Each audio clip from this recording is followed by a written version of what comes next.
सतनाम वाहिगुरु साहिब जीओ। सुख दुख जेह परसै नहीं, लोभ मोह अभिमान। कहो नानक सुन रे मना, सो मूरत भगवान। सुख दुख जेह परसै नहीं, लोभ मोह अभिमान। कहो नानक सुन रे मना, सो मूरत भगवान। उस्तत निंदया नाहे जह, कंचन लोह समान।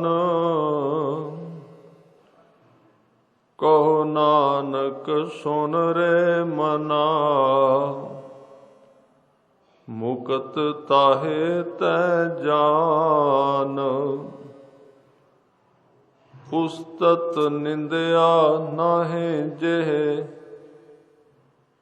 कंचन लोह समान। कहो नानक सुन रे मना, मुकत ताहे तै जान। वाहिगुरु जी का खालसा, वाहिगुरु जी की फतेह। गरीब नवाज अकाल स्वरूप सर्व कला समरथ सतगुरु श्री गुरु ग्रंथ साहिब महाराज जी दे पावन पवित्र चरना विच सुभाईमान गुरु रूप साध संगत जी, आप जी अत वड भागी हो। हजूर दे चरना विच पहुँच के लाहा प्राप्त कर रहे हो। गुरु तेग बहादुर साहब पातशाह जी दे सलोकां विच 13 और 14 नंबर सलोक दी विचार करन दा यतन करांगे। सतगुरु ने इन्हां सलोकां विच दुख ते सुख, लोभ ते मोह, हंकार, उस्तत निंदिया, ये सारियां दियां सारियां बंदे दे मन विच रहण वालियां चीज़ां। यही है साडा स्वरूप, साडी असली मूरत तस्वीर। ये तन नहीं, शरीर कला साडी तस्वीर नहीं। तस्वीर ते साडे अंदर है। ये अंदर साडे तस्वीर बनी है। जिवें अपने शरीर बाहरी दे वेखने, हथ पैर किन्ने अंग ने, ये तो बाहरले शरीर दे अंग ने। हुण गुरु तेग बहादुर साहब साडे अंदरले शरीर दे अंग दस रहे ने। उत्थे की रहिंदा है? उत्थे रहिंदा दुख। कदी दुख आ गया, दुख तो बंदा घबरा गया ते दौड़ भज कीती दुख तो बचन दी। दुख किते हटिया, क्योंकि ये दोवें जिहड़े ने दुख ते सुख कपड़ियां वर्गे ने। गुरु ग्रंथ साहिब पातशाह जी कहंदे दोवें ते कपड़े तुसीं वेखो, कपड़े तो इक्को जिहे हुंदे ने सारे। ये नहीं कि एक कपड़ा होर है तो दूजे नूं असीं कहांगे दुखदाई। फर्क सिर्फ इन्ना, कुछ कपड़े ने ठंड विच पाउण वाले, कुछ कपड़े गर्मी विच पाउण वाले। गुरु साहब ने कहा दुख सुख दोनों कपड़े पहरें जाए मनुख। दुख ते सुख दो कपड़े ने। ते आप जी नूं पता है जदों ठंड आवे कपड़े गर्म पाईदे हन, जदों सर्दी जदों गर्मी आउंदी है उदों कपड़े पतले पाउणे पैंदे, हौले पाईदे, तां चलदा काम। पर ये साध संगत असी सोचने भी शायद दुख ते सुख दो चीज़ां ने। हजूर ने कहा दुख ते सुख इनू कहीदा है कि जदों बंदा समय के अनुसार चीज़ की वरतों नहीं करता उदों दुख बन जाती वही चीज़। जिवें सियाणियां ने उदाहरण दिती है, बड़ी करड़ी ठंड पै रही है, उस ठंड दे विच बंदा किसी रुख की छां थले जाए, रुख की छां दुखदाई है, दुख देंदी, क्योंकि पहले ही ठंड है।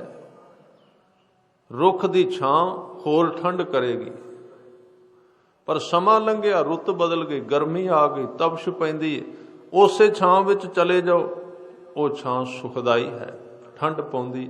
फर्क की पै गया? फर्क सिर्फ प्यार रुत दा। हर एक इसलिए कहते ने दुख दुख नहीं, तेरी रुत बदल गई, तू रुत ठीक कर, दुख सुख बन जाएगा। दुख दुख नहीं है। दुख तां तेनू दुख लगता है कि तू उहदे विपरीत रुत विच जी रहा है, उहदी उल्टी रुत विच जी रहा है। जदों तू उस रुत नाल सहमत हो जाएगा, उहदे उल्ट वातानुकूलित हो जाएगा, तो तेरा दुख मिट जाएगा। वैसे कोई तरीका नहीं। इसलिए गुरु तेग बहादुर साहब सच्चे पातशाह जी साडे अंदर दियां दशा दस रहे ने, किवें दियां ने। रब दी मूरत कौन है, ब्रह्म ज्ञानी कौन है, भगत कौन है, गुरसिख केड़ा है, निशानियां ने। एक तो बाहरों बाहरों असीं बने रहने आ, गुरु साहब अंदर दी गल कर रहे ने कि कदी किसी ने परमात्मा दी मूर्ति शरीर ते वेख्या नहीं। तुसीं वेख्या होवेगा किन्नियां मूर्तियां ने इस देश विच, देवियां देवतियां दियां बहुत सारियां परमात्मा दीयां मूर्तियां बनाईयां गईयां, परमात्मा दीयां तस्वीरां बनाईयां गईयां, किन्ना कुछ घड़िया गया। गुरु तेग बहादुर साहब सच्चे पातशाह जी नूं किसे पुछया रब दी कोई मूरत है, उहदी कोई तस्वीर है? कहन लगे है उहदी तस्वीर। उहदी तस्वीर इस धरती ते विचरदी है, तुरदी है, फिरदी है। उहदी तस्वीर आपां कई बारी कह दिंदे आ सारे बंदे रब दे रूप ने, पर नहीं। ये कहना पूरा कोई इन्ना दुरुस्त नहीं। बंदे रब दे बनाए ने, पर रब वर्गे हो जाने गल एक वखरी है। उहदे वर्गे नहीं बने। उहदे वर्गे बन के साध संगत जे अंदरों ये चीज़ां इक्को जिहियां हो गईयां, वो बंदा रब दी मूरत ही होवेगा, उहदी तस्वीर होवेगा, किसे होर रब नूं खोजण दी लोड़ नहीं। परमात्मा दे बारे कहानियां कथा चलदियां ने, ज्ञानवान कहंदे ने दिसदा नहीं, कोई कहंदा है वो ते अंदर दी एक दशा है। आम बंदा की करे? एक आम व्यक्ति उन्होंने कितों वेखे जिन्हों ना ध्यान ना ज्ञान कुछ नहीं आता। गुरु अर्जन देव सच्चे पातशाह जी कहते ने ना कोई मेरे को ज्ञान, ना कोई मेरे को ध्यान, कुछ भी नहीं, ना मेरे कर्म ने धर्म के अनुसार, ना मेरे को कोई बहुत ही वड्डी अवस्था है। बस मैनू तो अपने गुरु ते भरोसा है। मैं गुरु नूं वेख लेना ते रब दिस पैंदा। होर किसे रब की खोज कीती नहीं, ना अज तक किसे नूं दिसिया। कदी किसे नूं बड़ियां मूर्तां तस्वीरां बणियां कित्थे वो नज़र आउंदा है। इस करके कहंदे ने ज्ञान ध्यान किछ कर्म ना जाना, सार ना जाना तेरी। ज्ञान वैसे इस राह ते बहुत ही दूर तक कम देंदा भी नहीं। थोड़ी जी दूर जाके ज्ञान झड़न लग पैंदा, पता लगदा जिहड़ा ज्ञान मेरे कोल सी इह झूठा है। ज्यों ज्यों बंदा समा लंघेगा ते अगे वधदा जाएगा इस मार्ग ते, ਉਹਦੇ अपने ही ज्ञान ਉਹਨੂੰ ਝਾੜਨੇ ਪੈਣਗੇ ਨਾਲੋਂ ਲੱਗੀ ਹੋਈ ਮਿੱਟੀ ਵਾਂਗ।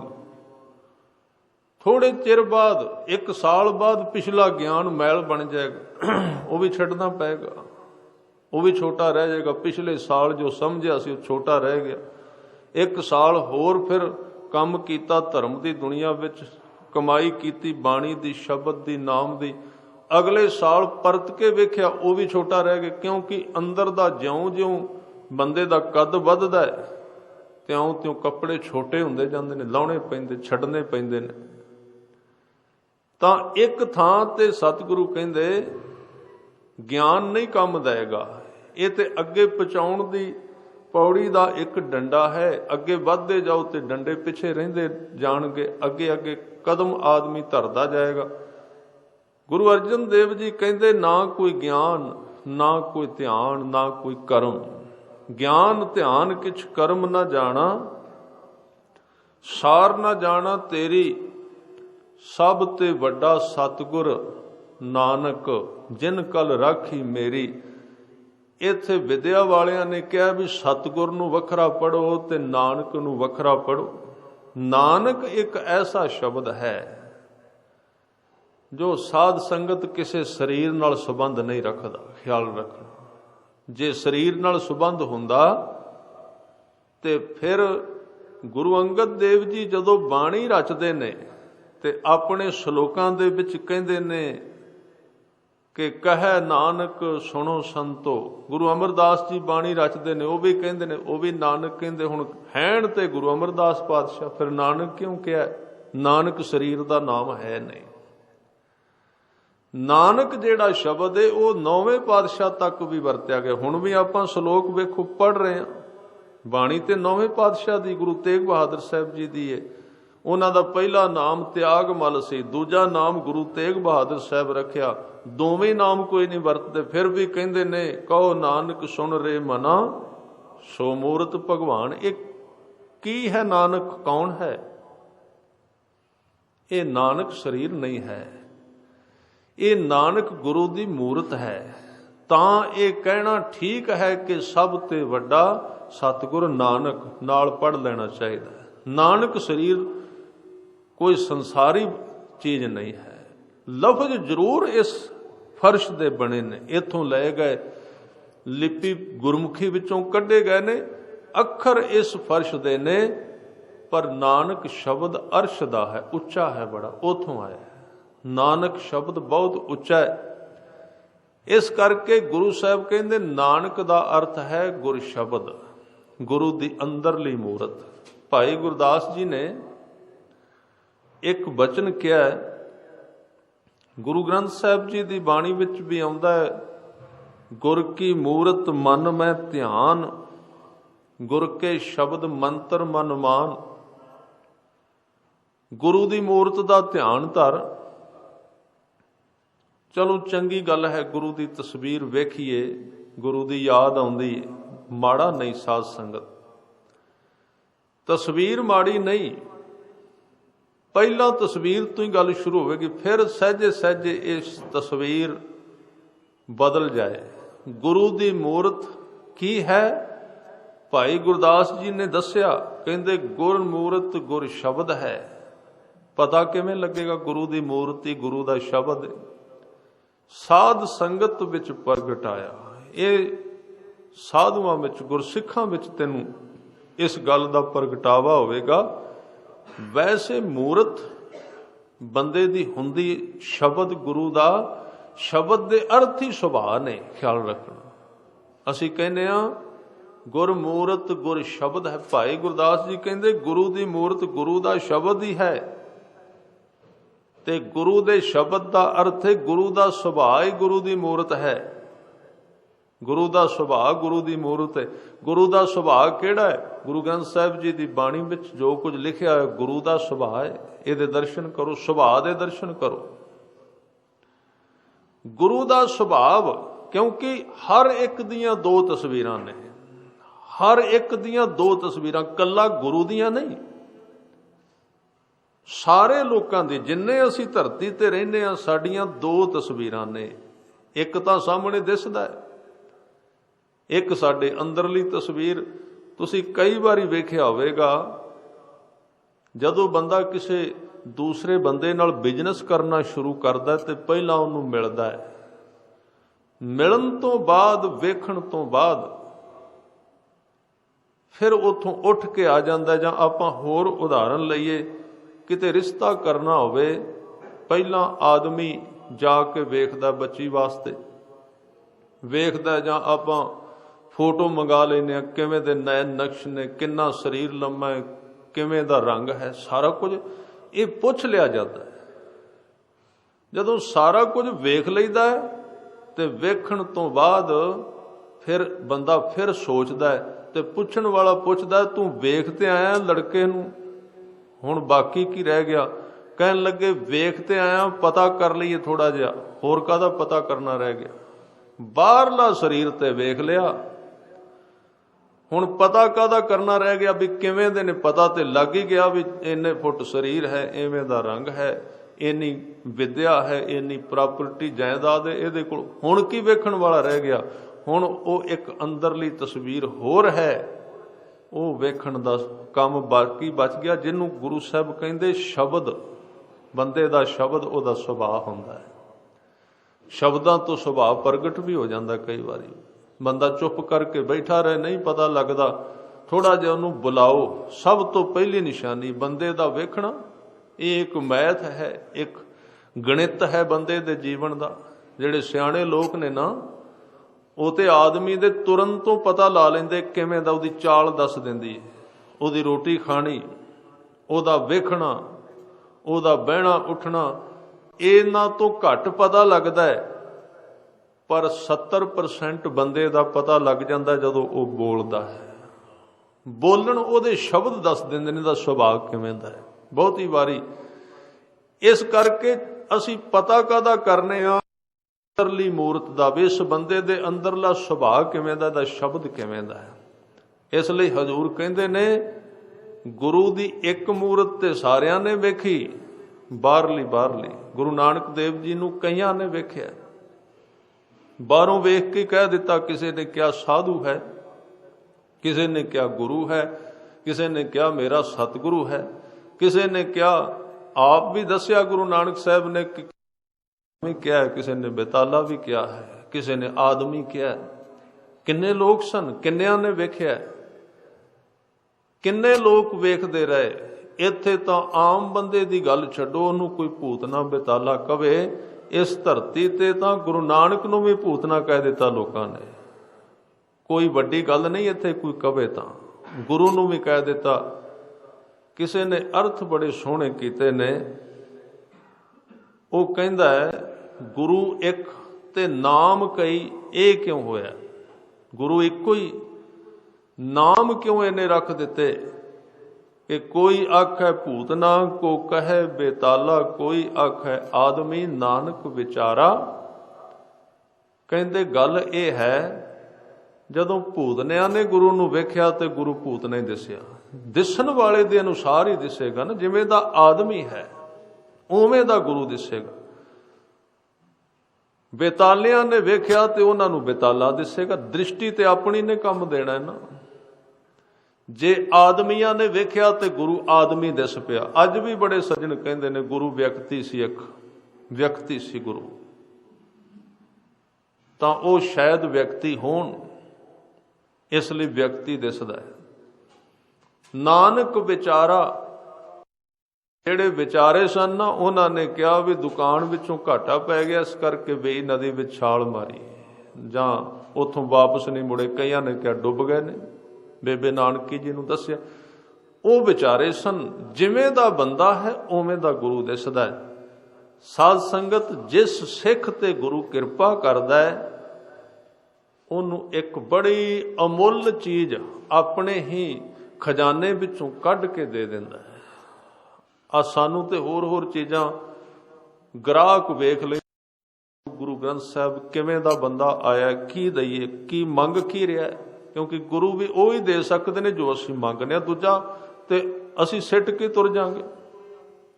ਜੋ ਅਸੀਂ ਲੈਣਾ ਚਾਹੁੰਦੇ ਹਾਂ ਉਹਦੇ ਤੋਂ ਵੱਧ ਸਤਿਗੁਰੂ ਸਾਨੂੰ ਦੇ ਨਹੀਂ ਸਕਦੇ। ਭਾਈ ਗੁਰਦਾਸ ਜੀ ਨੇ ਵੀ ਲਿਖਿਆ ਕਿ ਬਾਂਦਰ ਦੇ ਗਲ ਵਿੱਚ ਮਣੀ ਬੰਨ੍ਹ ਦਿੱਤੀ, ਉਹਨੂੰ ਕੀ ਪਤਾ ਕਿੰਨੀ ਮਹਿੰਗੀ ਸੀ। ਰਤਨ ਮਣੀ ਗਲ ਬਾਂਦਰੇ, ਕਿਹ ਕੀਮ ਨਾ ਜਾਣੈ। ਬਾਂਦਰ ਨੂੰ ਉਹਦੇ ਕੋਲ ਦ੍ਰਿਸ਼ਟੀ ਕੋਈ ਨਹੀਂ ਆਈ ਉਸ ਮਣੀ ਨੂੰ ਵੇਖਣ ਦੀ। ਕੀ ਹੈ? ਨਾਭ ਕਥੂਰੀ ਮਿਰਗ ਦੇ ਫਿਰਦਾ ਹੈਰਾਣੇ। ਮਿਰਗ ਦੀ ਨਾਭੀ ਵਿੱਚ ਧੁਨੀ ਵਿੱਚ ਕਸਤੂਰੀ ਸੀ, पर ਉਹਨੂੰ पता ही कोई नहीं कस्तूरी किथों ये महंगी कि कड़छी सुआओ ना संभलै भोजन रस खाना। कड़छी सारा दिन सारिया भोजनों विच फिरदी रही, ਉਹਨੂੰ पता नहीं लगा ये नमकीन है कि मिठा है, पता किसी होर नूं लगा। ये गल बड़ी पक्की गुरु ग्रंथ साहिब महाराज ने इहदे उत्ते बड़ा जोर दिता है। कहंदे मंग ना पहला गुरु कोलों जीभ मंग भी जिहड़ी स्वाद चख सके गुरु दा। गुरु वल्लों ते कोई देर नहीं देण नूं। कड़छी वाला जिहड़ा सिस्टम है वो होर तरह दा है। जिन्हां ते गुरु त्रुठे पहला उन्हां नूं गुरु दा सतगुरु ने अपना स्वाद चखाउण वास्ते रसना दित्ती, अपने कोलों दित्ती कि इहदे नाल चख सकीदा, नहीं तो स्वाद ही नहीं आउंदा। जिस सिख ते गुरु बहुता त्रुठदा है ਉਹਨੂੰ एक बड़ी कीमती दात ਉਹਦੇ अंदर सुती पई सारिਆਂ ਦੇ ਕੋਲ है, ਉਹ जगा ਦਿੰਦਾ। ਉਹਦੀ ਸੁਰਤ ਬੰਦੇ ਦੀ जगा ਦਿੰਦਾ है, ਸੁਰਤ जगा ਦਿੰਦਾ है ਉਹਨੂੰ, ਉਹਦੀ ਅੱਖ ਖੋਲ ਦਿੰਦਾ। ਤੀਜਾ ਨੇਤਰ, ਤੀਸਰਾ ਨੇਤਰ ਜਿਹਨੂੰ ਕਹਿੰਦੇ ਬ੍ਰਹਮ ਗਿਆਨੀ ਦਾ ਇੱਕੋ ਨੇਤਰ ਹੁੰਦਾ ਹੈ। ਤੁਸੀਂ ਸੁਖਮਣੀ ਸਾਹਿਬ ਪੜ੍ਹੋਗੇ, ਉਹਦੇ ਵਿੱਚ ਲਿਖਿਆ ਹੈ ਦੁਨੀਆ ਦੀਆਂ ਅੱਖਾਂ ਦੋ ਨੇ, ਬ੍ਰਹਮ ਗਿਆਨੀ ਦੀ ਅੱਖ ਇੱਕ ਹੈ। ਇੱਕੋ ਅੱਖ ਰਹਿ ਗਈ ਉਹਦੇ ਕੋਲ, ਦੋ ਨਹੀਂ ਰਹੀਆਂ। ਖੈਰ ਵਿਸ਼ਾ ਵੱਖਰਾ ਅੱਗੇ ਇਹਦੇ ਵਿੱਚ ਆਏਗਾ। ਤਾਂ ਪੂਰਾ ਗੁਰੂ ਜਿਹਦੇ ਤੇ ਪੂਰੀ ਦ੍ਰਿਸ਼ਟੀ ਪੂਰੀ ਤਰ੍ਹਾਂ ਖੁਸ਼ ਹੋ ਜਾਏ, ਉਹਨੂੰ ਪਹਿਲਾਂ ਆਪਣੇ ਕੋਲੋਂ ਅੱਖ ਦਿੰਦਾ ਹੈ, ਅੱਖ ਪਾਉਂਦਾ ਉਹਦੇ ਵਿੱਚ ਆਪਣੀ। ਕਿਉਂਕਿ ਗੁਰੂ ਜਿਹਨੂੰ ਦਿਸਿਆ ਉਹਨੂੰ ਗੁਰੂ ਦੀ ਅੱਖ ਨਾਲ ਹੀ ਦਿਸਿਆ, ਬੰਦੇ ਨੂੰ ਆਪਣੀ ਅੱਖ ਨਾਲ ਤੇ ਗੁਰੂ ਦਿਸਦਾ ਹੀ ਨਹੀਂ। ਇਸ ਕਰਕੇ ਕਹਿੰਦੇ ਪਹਿਲਾਂ ਦ੍ਰਿਸ਼ਟੀ ਮੰਗ ਗੁਰੂ ਕੋਲੋਂ, ਨਜ਼ਰ ਮੰਗ, ਅੱਖ ਮੰਗ, ਅੱਖ ਦੀ ਮੰਗ ਕਰ ਤਾਂ ਕਿ ਤੂੰ ਗੁਰੂ ਨੂੰ ਦੇਖ ਸਕੇ। ਕਿਉਂਕਿ ਜਿਹੜੀਆਂ ਅੱਖਾਂ ਨਾਲ ਅਸੀਂ ਗੁਰੂ ਨੂੰ ਦੇਖਣਾ ਚਾਹੁੰਦੇ ਉਹ ਸਾਡੇ ਰਾਹੀਂ ਜਿੰਨਾ ਕੁ ਸਾਡੀ ਪਹੁੰਚ ਉਵੇਂ ਦਾ ਗੁਰੂ ਦਿਸ ਪੈਂਦਾ, ਉਵੇਂ ਦਾ ਨਜ਼ਰ ਆ ਜਾਂਦਾ, ਉਸੇ ਤਰ੍ਹਾਂ ਦੀ, ਉਹਦੇ ਤੋਂ ਵੱਧ ਨਹੀਂ ਅਸੀਂ ਜਾ ਸਕਦੇ। ਇਸ ਕਰਕੇ ਭਾਈ ਗੁਰਦਾਸ ਜੀ ਕਹਿੰਦੇ ਨੇ ਕੜਛੀ ਸੁਆਓ ਨਾ ਸੰਭਲੈ ਭੋਜਨ ਰਸ ਖਾਣਾ। ਕੜਛੀ ਨੂੰ ਸਵਾਦ ਨਹੀਂ ਆਉਂਦਾ, ਉਹਦੇ ਕੋਲ ਰਸਨਾ ਨਹੀਂ। ਰਸਨਾ ਤੋਂ ਬਿਨਾਂ ਕਿੰਨੇ ਭੋਜਨਾਂ ਵਿੱਚੋਂ ਲੰਘ ਗਈ, ਸਵਾਦ ਨਹੀਂ ਆਇਆ। ਸਾਧ ਸੰਗਤ ਉਹ ਦਾਤ ਨਾ ਅੰਦਰ ਟਿਕੀ ਗੁਰੂ ਦੀ ਬਖਸ਼ਿਸ਼, ਤੇ ਅਸੀਂ ਪਤਾ ਨਹੀਂ ਕਿੰਨੇ ਸ਼ਬਦਾਂ ਦੇ ਵਿੱਚੋਂ ਦੀ ਲੰਘ ਗਏ, ਕੜਛੀ ਵਾਲੇ ਕੰਮ ਰਹਿ ਗਿਆ, ਸਵਾਦ ਤੇ ਕਿਤੇ ਆਇਆ ਹੀ ਨਹੀਂ, ਉਹ ਅੰਦਰੋਂ ਚੀਜ਼ ਜਾਗੀ ਨਹੀਂ। ਤਾਂ ਮੈਂ ਬੇਨਤੀ ਸਾਂਝੀ ਕਰ ਰਿਹਾ ਸੀ ਕਿ ਜਿੰਨਾ ਚਿਰ ਅੰਦਰੋਂ ਗੁਰੂ ਆਪਣੀ ਮੂਰਤ ਗੁਰੂ ਦੀ ਅੰਦਰ ਹੈ, ਗੁਰੂ ਦਾ ਸੁਭਾਅ ਹੀ ਗੁਰੂ ਦੀ ਮੂਰਤ ਹੈ, ਤੇ ਸਾਡੀ ਮੂਰਤ ਸਾਡਾ ਸੁਭਾਅ ਹੈ। ਇਹ ਤੇ ਬਾਹਰਲੇ ਕਵਚ ਨੇ, ਬਾਹਰਲੇ ਤਰੀਕੇ ਰੱਖੇ ਹੋਏ ਨੇ, ਬਾਹਰਲੇ ਕੱਪੜੇ ਨੇ। ਸਿਰਫ ਗੁਰੂ ਦੀ ਮੂਰਤ ਗੁਰੂ ਦਾ ਸ਼ਬਦ ਹੈ, ਗੁਰਬਾਣੀ ਗੁਰੂ ਦਾ ਸ਼ਬਦ ਸਰੂਪ ਹੈ, ਗੁਰਬਾਣੀ ਗੁਰੂ ਦੀ ਮੂਰਤ ਹੈ, ਗੁਰਬਾਣੀ ਗੁਰੂ ਦਾ ਸੁਭਾਅ ਹੈ। ਉਸ ਸੁਭਾਅ ਨੂੰ ਦੇ ਦਰਸ਼ਨ ਜਦੋਂ ਸਿੱਖ ਕਰਨੇ ਸ਼ੁਰੂ ਕਰੇ ਤੇ ਉਦਣ ਉਹਨੂੰ ਪਤਾ ਲੱਗੇਗਾ ਮਾਧੋ ਹਮ ਐਸੇ ਤੂੰ ਐਸਾ, ਤੂੰ ਹੋਰ ਤਰ੍ਹਾਂ ਦਾ, ਅਸੀਂ ਹੋਰ ਤਰ੍ਹਾਂ ਦੇ। ਤੇਰੇ ਨਾਲ ਕਿਵੇਂ ਸਾਂਝ ਬਣੇ, ਤੇਰੇ ਨਾਲ ਕਿਵੇਂ ਜੋੜ ਬਣੇ, ਸਾਡਾ ਸੰਬੰਧ ਕਿਵੇਂ ਜੁੜਨ। ਤੇਰੀ ਦਸ਼ਾ ਹੋਰ ਹੈ, ਸਾਡੀ ਦਸ਼ਾ ਹੋਰ ਹੈ। ਤੂੰ ਉੱਚਾ ਬਹੁਤ ਹੈ, ਤੇਰੇ ਸੁਭਾਅ ਦੇ ਵਿੱਚ ਆਹ ਚੀਜ਼ਾਂ ਹੈ ਨਹੀਂ ਜਿਹੜੀਆਂ ਸਾਡੇ ਵਿੱਚ ਵਸਦੀਆਂ ਨੇ।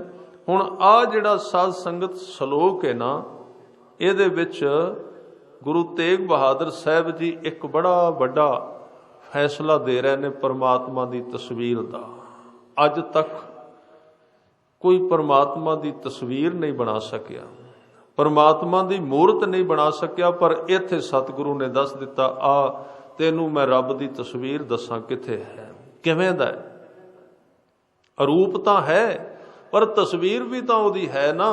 ਗੁਰਬਾਣੀ ਵਿੱਚ ਲਿਖਿਆ ਉਹਦੇ ਨੱਕ, ਉਸ ਦਾ ਮੂੰਹ, ਉਸ ਦੇ ਵਾਲ, ਉਹ ਤੁਰਦਾ ਵੀ ਏ, ਉਹਦੇ ਹੱਥ ਵੀ ਨੇ। ਆ ਜਦੋਂ ਬਚਨ ਆਉਂਦੇ ਨੇ ਕਿ ਗੁਰ ਹਾਥ ਧਰਿਓ ਮੇਰਾ ਮਾਥਾ, ਉਹ ਕਿਹੜੇ ਹੱਥ ਹੋਣਗੇ? ਜਾਂ ਤੇਰੀ ਚਾਲ ਸੁਹਾਵੀ, ਉਹ ਕਿਹੜੀ ਚਾਲ ਕਿਸੇ ਪੈਰ ਨਾਲ ਤੁਰਦਾ ਹੋਵੇਗਾ ਨਾ। ਮਧੁਰਾੜੀ ਬਾਣੀ, ਮਧੁਰ ਬਾਣੀ ਤੇਰੀ, ਮਿੱਠੀ ਬਾਣੀ, ਬਹੁਤ ਮਿੱਠੀ ਬਾਣੀ। ਸੋਹਣੇ ਨੱਕ ਜਿਨ ਲੰਬੜੇ ਵਾਲਾ, ਸਾਰੇ ਸਰੀਰ ਦੇ ਅੰਗ ਦੱਸੇ ਨੇ, ਪਰਮਾਤਮਾ ਦੀ ਤਸਵੀਰ ਦੱਸੀ ਗਈ ਹੈ। ਵੇਖਣ ਦਾ ਯਤਨ ਕਰ ਤਾਂ ਉਹ ਤਸਵੀਰ ਜਿਹੜੀ ਸਤਿਗੁਰੂ ਨੇ ਦੱਸੀ ਉਹ ਕਿਸੇ ਕਾਗਜ਼ ਤੇ ਨਹੀਂ ਛਪਦੀ, ਉਹ ਤਸਵੀਰ ਕਿਸੇ ਪੱਥਰ ਦੀ ਨਹੀਂ ਬਣਦੀ, ਕਿਸੇ ਮਿੱਟੀ ਦੀ ਨਹੀਂ ਬਣਦੀ, ਕਿਸੇ ਲੱਕੜ ਦੀ ਨਹੀਂ ਬਣਾਈ ਜਾ ਸਕਦੀ। ਜਿਹਨੂੰ ਗੁਰੂ ਸਾਹਿਬ ਕਹਿੰਦੇ ਨੇ ਸੋ ਮੂਰਤ ਭਗਵਾਨ, ਉਹ ਮੂਰਤੀ, ਉਹ ਤਸਵੀਰ ਕਿੱਥੇ ਹੈ? ਹਜ਼ੂਰ ਕਹਿੰਦੇ ਨੇ ਇਹਨਾਂ ਤੁਰਦੇ ਫਿਰਦੇ ਬੰਦਿਆਂ ਦੇ ਵਿੱਚ ਹੀ ਕੋਈ ਹੈ, ਇਹਨਾਂ ਦੇ ਵਿੱਚੋਂ ਲੱਭ ਲੈ।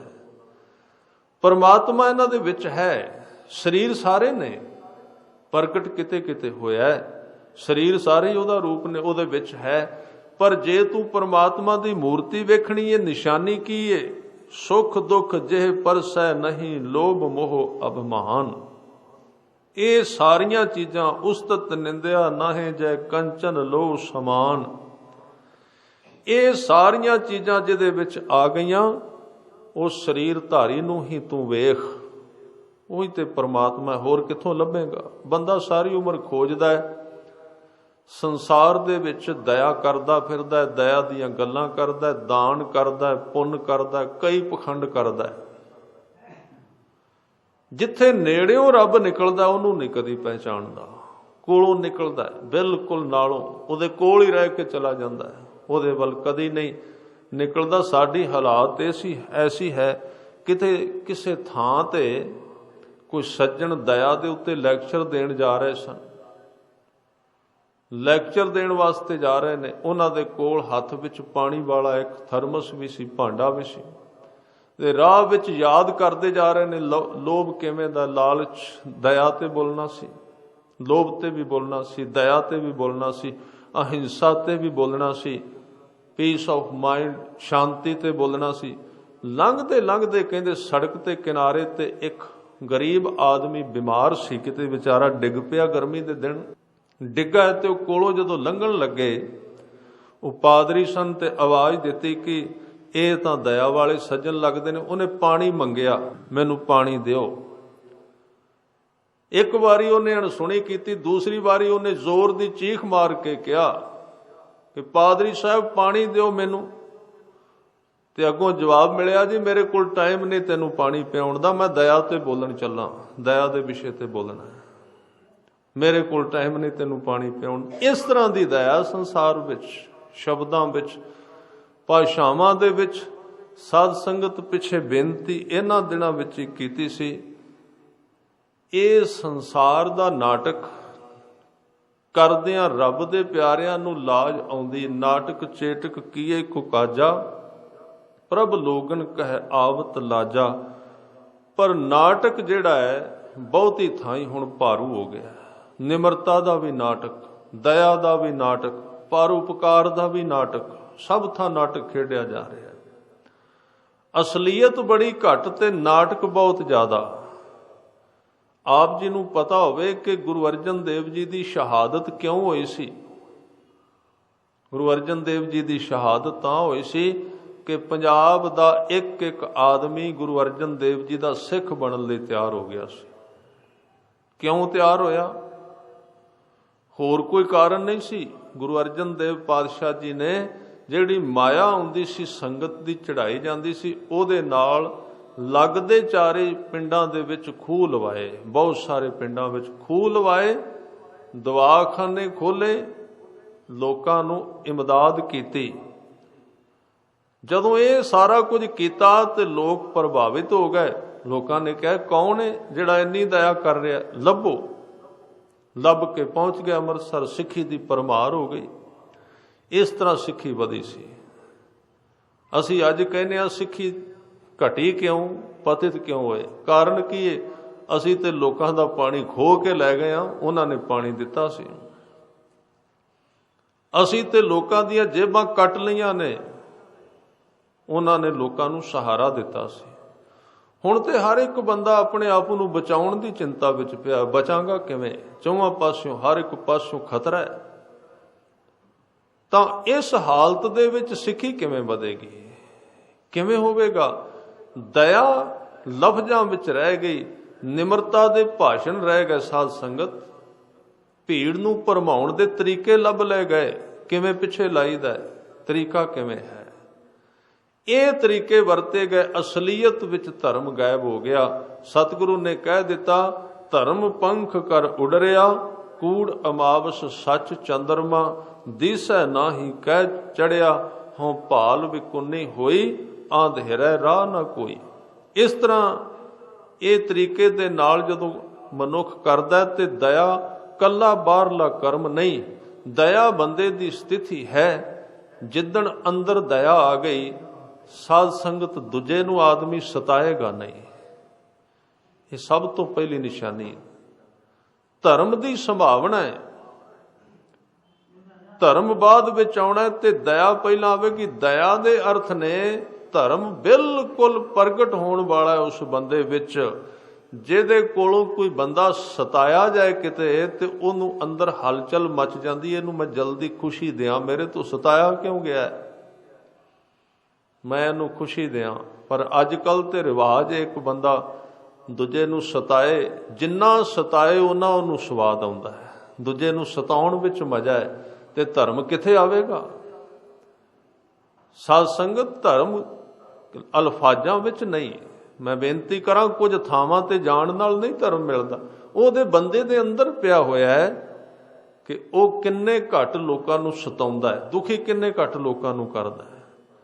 ਤੇ ਜੇ ਮਾਨਸ ਖਾਣੇ ਕਰਾਂ ਨਿਵਾਜ, ਠੀਕ ਹੈ, ਗੁਰੂ ਨੇ ਕਿਹਾ ਨਾ ਕਿਸੇ ਦਾ ਗਲਾ ਕੱਟ ਕੇ ਖਾ ਜੀਭ ਦੇ ਸਵਾਦ ਵਾਸਤੇ, ਪਰ ਨਾਲ ਇਹ ਵੀ ਕਿਹਾ, ਕਹਿੰਦੇ ਮੈਂ ਮਾਸ ਨਹੀਂ ਖਾਂਦਾ, ਮੈਂ ਆਂਡਾ ਨਹੀਂ ਖਾਂਦਾ, ਮੈਂ ਮੁਰਗਾ ਨਹੀਂ ਖਾਂਦਾ, ਕਹਿੰਦੇ ਬੰਦੇ ਖਾ ਜਾਣਾ।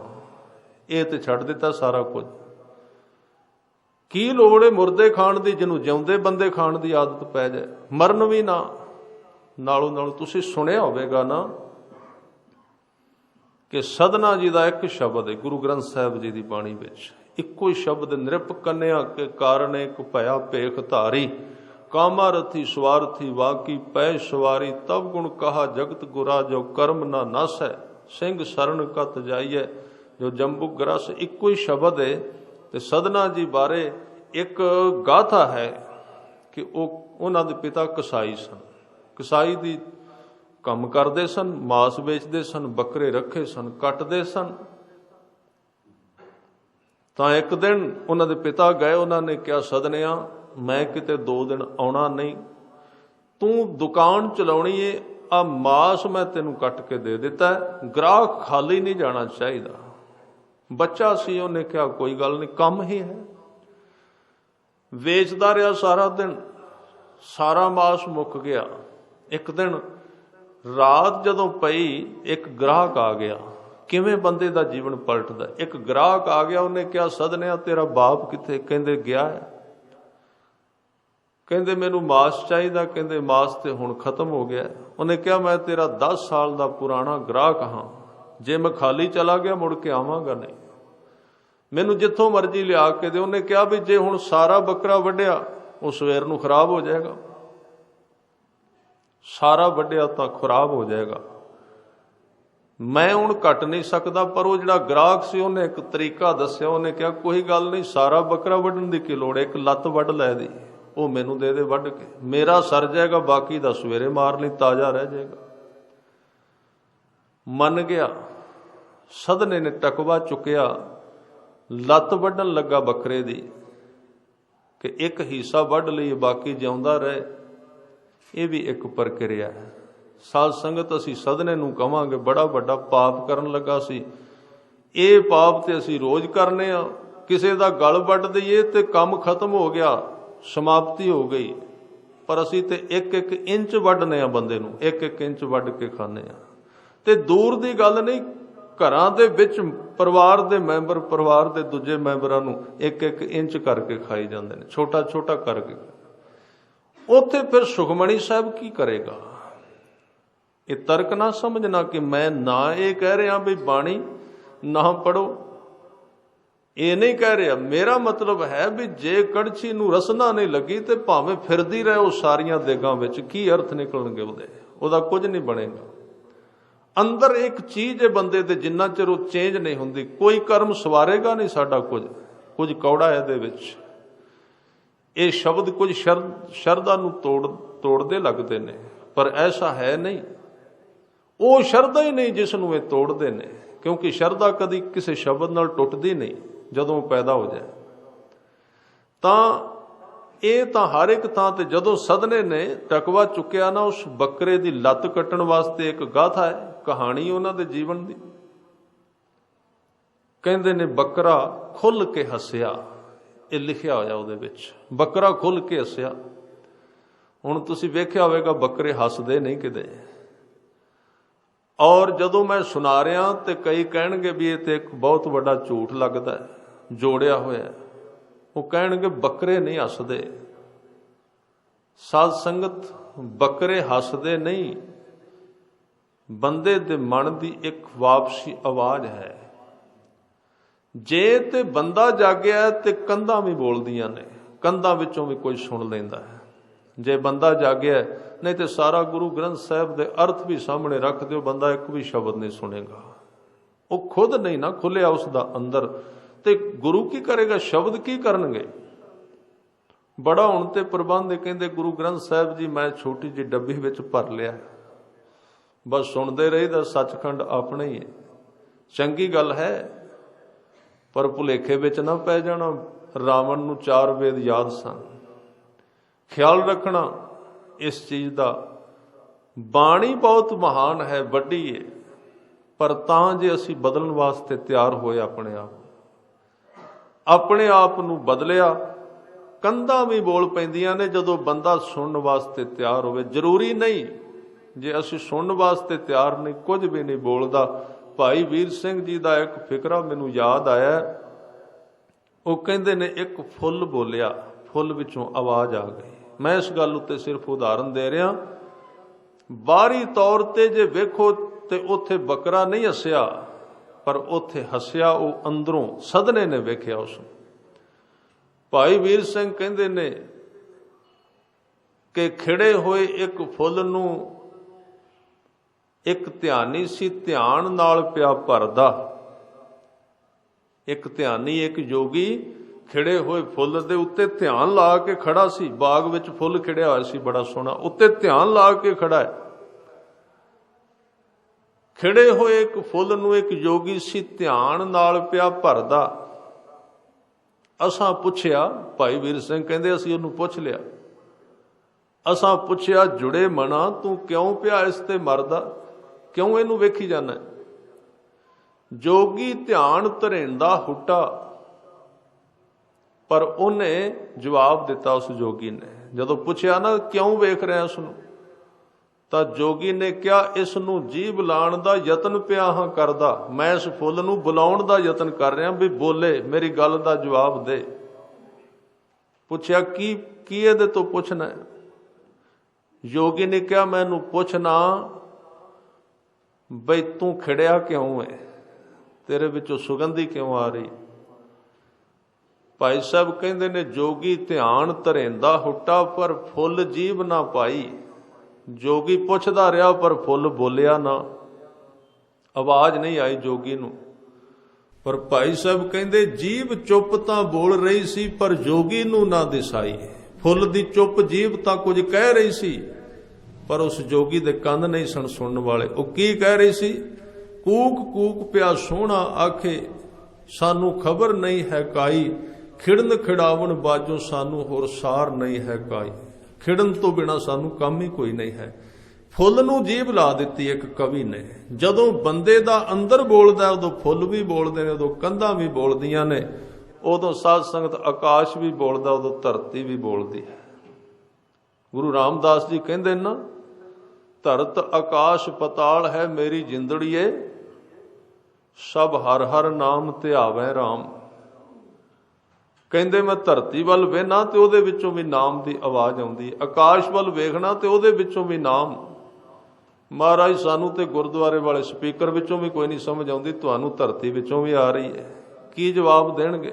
ਕਹਿੰਦੇ ਤੂੰ ਆਪ ਹੀ ਤਿਆਰ ਨਹੀਂ, ਤੈਨੂੰ ਕਿੱਥੋਂ ਆਵਾਜ਼ ਆਵੇ। ਜਿਹੜਾ ਬੰਦਾ ਤਿਆਰ ਹੋ ਜਾਏ ਉਹਨੂੰ ਮਿੱਟੀ ਵਿੱਚੋਂ ਵੀ ਆਵਾਜ਼ ਆਏਗੀ। ਬਸੰਤ ਰਾਗ ਦਾ ਸ਼ਬਦ ਹੈ ਕਬੀਰ ਜੀ ਦਾ, ਕਹਿੰਦੇ ਮੌਲੀ ਧਰਤੀ ਮੌਲਿਆ ਆਕਾਸ਼, ਘਟ ਘਟ ਮੌਲਿਆ ਆਤਮ ਪ੍ਰਗਾਸ਼।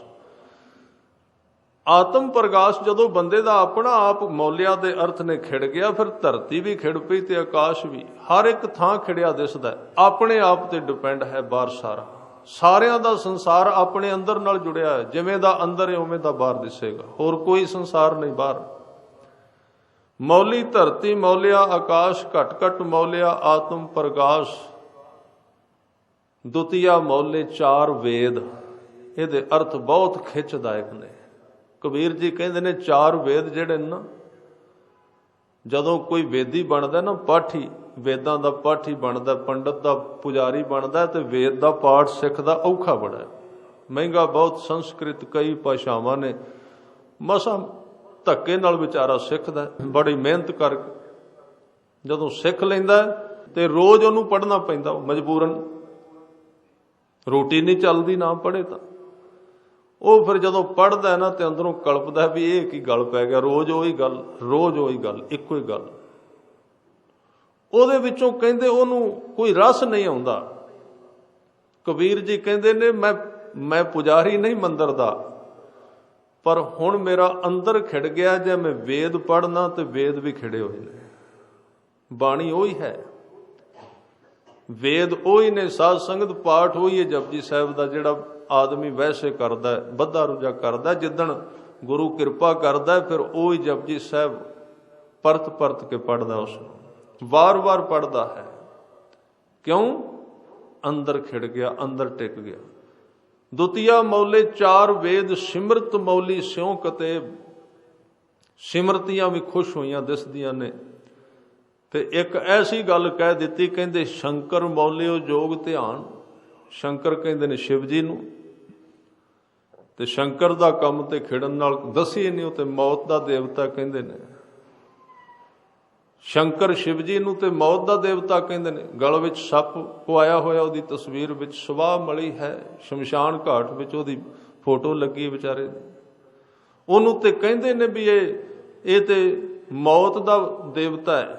ਕਬੀਰ ਜੀ ਕਹਿੰਦੇ ਜਿੱਦਣ ਬੰਦੇ ਦਾ ਅੰਦਰ ਖਿੜ ਪੈਂਦਾ ਉਦੋਂ ਮੌਤ ਵੀ ਖਿੜ ਜਾਂਦੀ ਹੈ। ਸ਼ੰਕਰ ਮੌਲਿਓ ਜੋਗ ਧਿਆਨ, ਕਬੀਰ ਕੋ ਸੁਆਮੀ ਸਭ ਸਮਾਨ। ਕਬੀਰ ਦਾ ਸੁਆਮੀ ਸਾਰੇ ਥਾਵਾਂ ਤੇ ਸਮਾਇਆ। ਜਦੋਂ ਅੰਦਰ ਸ਼ੁੱਧ ਹੋ ਗਿਆ, ਬਾਹਰ ਵੀ ਸ਼ੁੱਧ। ਮੈਂ ਗੱਲ ਕਰ ਰਿਹਾ ਸੀ ਸਦਨੇ ਦੀ। ਜਦੋਂ ਸਦਨੇ ਦਾ ਅੰਦਰ ਬੰਦੇ ਦਾ ਜਾਗਣਾ ਹੋਵੇ ਤੇ ਟਕਵਾ ਚੁੱਕਿਆ, ਉਸ ਗ੍ਰਾਹਕ ਨੇ ਕਿਹਾ ਸਦਨਿਆਂ ਤੂੰ ਪਰਵਾਹ ਨਾ ਕਰ, ਤੇਰਾ ਪਿਓ ਵੀ ਇਸ ਤਰ੍ਹਾਂ ਕਰਦਾ ਕਈ ਵਾਰੀ, ਵੀ ਉਹ ਇੱਕ ਬੱਕਰੇ ਦੀ ਲੱਤ ਵੱਢ ਲੈਂਦਾ ਵਿੱਚੋਂ, ਸਾਰਾ ਬੱਕਰਾ ਰਾਤ ਤੜਫਦਾ ਰਹਿੰਦਾ, ਸਵੇਰੇ ਫਿਰ ਉਹਦਾ ਗਲਾ ਕੱਟ ਕੇ ਵੇਚ ਲੈਂਦਾ ਵੀ ਉਹਦਾ ਮਾਸ ਪੁਰਾਣਾ ਨਾ ਹੋਵੇ। ਪਰ ਮਾਸ ਹੈ ਤੇ ਆਖਰ ਪੁਰਾਣਾ ਹੀ। ਸਾਧ ਸੰਗਤ, ਕਿੰਨਾ ਕੁ ਚਿਰ ਨਵਾਂ ਹੈ। ਜੋ ਵੀ ਮਾਸ ਖਾਏਗਾ, ਖਾਂਦਾ ਤੇ ਮੁਰਦਾ ਹੀ ਹੈ ਨਾ, ਹੋਰ ਕੀ ਹੈ, ਜਿਉਂਦਾ ਥੋੜੀ ਹੈ। ਮੁਰਦਾ ਹੀ ਖਾ ਰਿਹਾ ਹੈ ਉਹ, ਹੋਰ ਉਹਦੇ ਵਿੱਚ ਕੀ ਹੈ। ਕਦੀ ਕਿਸੇ ਨੇ ਮੁਰਦਾ ਖਾਧਾ ਹੈ? ਪਰ ਉਹ ਤਾਂ ਮੁਰਦਾ ਹੀ, ਉਹਨੂੰ ਕਿੰਨੇ ਘੰਟੇ ਪਹਿਲਾਂ ਕੱਟਿਆ ਗਿਆ, ਕਿੰਨੇ ਘੰਟੇ ਪਹਿਲਾਂ ਉਹਦੀ ਕੱਟ ਵੱਢ ਕੀਤੀ ਗਈ, ਮੁਰਦਾ ਹੀ ਹੋ ਗਿਆ। ਮੁਰਦੇ ਖਾਣ ਵਾਲੀ ਗੱਲ ਹੈ, ਹੋਰ ਕੋਈ ਖੁਰਾਕ ਨਹੀਂ ਬੰਦੇ ਦੀ। ਇਹ ਮੁਰਦਾ ਖਾਣ ਵਾਲੀ ਘਟਨਾ ਹੈ। ਅਸੀਂ ਮੁਰਦੇ ਖਾਈ ਜਾ ਰਹੇ ਹਾਂ, ਉੱਥੇ ਸੁਖਮਣੀ ਸਾਹਿਬ, ਉੱਥੇ ਮੁਰਦੇ, ਉਸੇ ਪੇਟ ਵਿੱਚ। ਇਸ ਤਰ੍ਹਾਂ ਜਦੋਂ ਸਦਨੇ ਨੇ ਟਕਵਾ ਚੁੱਕਿਆ ਉਸ ਬੱਕਰੇ ਦੀ ਲੱਤ ਤੇ ਵਾਰ ਕਰਨ ਵਾਸਤੇ, ਬੱਕਰਾ ਅੱਗੋਂ ਹੱਸਿਆ ਵੀ ਤੇ ਬੋਲ ਵੀ ਪਿਆ। ਸਦਨੇ ਦਾ ਹੱਥ ਰੁਕ ਗਿਆ। ਆਵਾਜ਼ ਕੱਲੇ ਨੂੰ ਆਈ। ਗ੍ਰਾਹਕ ਕਹਿੰਦਾ ਸਦਨਿਆ ਡਰ ਗਿਆ? ਕਹਿੰਦੇ ਡਰਿਆ ਨਹੀਂ, ਬੱਕਰੇ ਵਿੱਚੋਂ ਆਵਾਜ਼ ਆਈ। ਉਹਨੇ ਕਿਹਾ ਤੂੰ ਘਬਰਾ ਗਿਆ? ਬੱਕਰੇ ਵਿੱਚੋਂ ਆਵਾਜ਼ ਕਿਹੜੀ? ਉਹ ਤੇ ਵਿਚਾਰਾ ਡਰਿਆ ਹੋਇਆ। ਕਹਿੰਦੇ ਨਹੀਂ, ਮੈਨੂੰ ਸੁਣੀ ਜਾ ਰਹੀ ਹੈ। ਬੱਕਰੇ ਵਿੱਚੋਂ ਆਵਾਜ਼ ਆਈ, ਸ਼ਬਦ ਵੀ ਉਹਨੇ ਕਹੇ। ਕਹਿੰਦੇ ਸਦਨਿਆ, ਆਪਣੀ ਕਈ ਜਨਮਾਂ ਤੋਂ ਸਿਰ ਦੀ ਵਾਰੀ ਚੱਲਦੀ ਰਹੀ ਹੈ। ਤੂੰ ਮੇਰਾ ਸਿਰ ਕੱਟਦਾ ਰਿਹਾ, ਮੈਂ ਤੇਰਾ। ਅੱਜ ਨਵਾਂ ਕੰਮ ਕਰਨ ਲੱਗਾ, ਲੱਤ ਵੱਢਣ ਲੱਗਾ ਇਕੱਲੀ।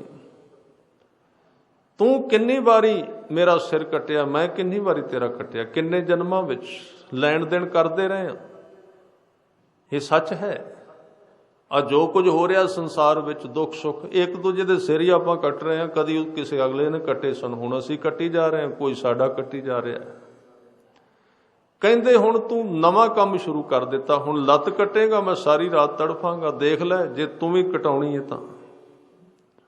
ਸਦਨੇ ਨੂੰ ਆਵਾਜ਼ ਆ ਗਈ, ਹੱਥ ਵਿੱਚੋਂ ਟਕਵਾ ਜ਼ਮੀਨ ਤੇ ਡਿੱਗ ਪਿਆ। ਇਹਨੂੰ ਕਹਿੰਦੇ ਨੇ ਬੰਦੇ ਦੀ ਆਤਮਾ ਦੀ ਆਵਾਜ਼, ਜ਼ਮੀਰ ਦੀ ਆਵਾਜ਼, ਆਪਣੇ ਅੰਦਰੋਂ ਹੀ ਆਉਂਦੀ ਏ। ਜਦੋਂ ਕਿਸੇ ਦੇ ਕੜ ਟੁੱਟ ਜਾਂਦੇ ਨਾ, ਦੁੱਖ ਸੁੱਖ ਹੰਕਾਰ ਈਰਖਾ ਦਵੈਸ਼ ਦੇ, ਉਦੋਂ ਇਹ ਆਵਾਜ਼ ਸੁਣਨੀ ਸ਼ੁਰੂ ਹੋ ਜਾਂਦੀ। ਇਹਨੂੰ ਕਹਿੰਦੇ ਪਰਮਾਤਮਾ ਦੀ ਆਵਾਜ਼, ਸਹਿਜ ਧੁਨ ਬਾਣੀ ਇਸ ਨੂੰ ਕਹਿੰਦੇ ਨੇ।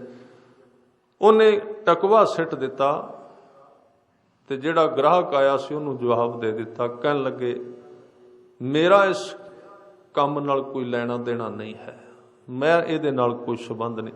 ਕੰਮ ਬੰਦੇ ਦੇ ਜੀਵਨ ਤੇ ਅਸਰ ਪਾਉਂਦਾ, ਖਿਆਲ ਰੱਖਣਾ। ਅਸੀਂ ਕਈ ਵਾਰੀ ਕਹਿੰਦੇ ਆ ਇਹ ਤੇ ਕਾਰੋਬਾਰ ਹੀ ਹੈ ਨਾ, ਇਹ ਤੇ ਕੰਮ ਹੈ। ਕਿਰਤ ਬੰਦੇ ਦੇ ਜੀਵਨ ਤੇ ਪਹਿਲਾ ਅਸਰ ਪਾਉਂਦੀ ਹੈ।